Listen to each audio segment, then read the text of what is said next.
A few people have been killed in clashes between security forces and protesters as fresh protests have continued to rock Iran. The protests began in the capital Tehran and later spread after students from at least 10 universities joined the demonstrations this week. But what's fueling the current unrest? Let's understand. The answer lies in the convergence of domestic economic distress and a tense national atmosphere shaped by recent conflict and political strain. The protest was sparked by economic stagnation and high inflation, which officially rose to 42.5% in December. Iran's national currency, the rial, has lost more than a third of its value against the US dollar over the past year, while double-digit hyperinflation has wreaked havoc on the purchasing power of Iranians for years.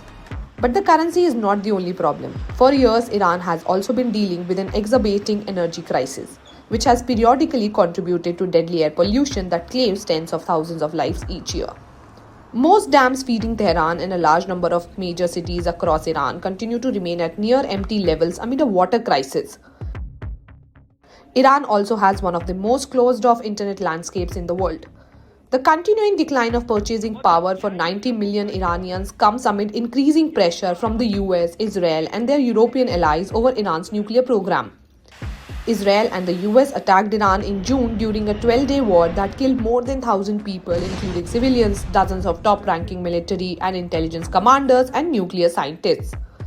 Iran last saw nationwide protests in 2022 and 2023, with many thousands pouring into streets across the country after the death in police custody of 22-year-old Mahsa Amini for alleged non-compliance with strict Islamic laws regarding headscarves.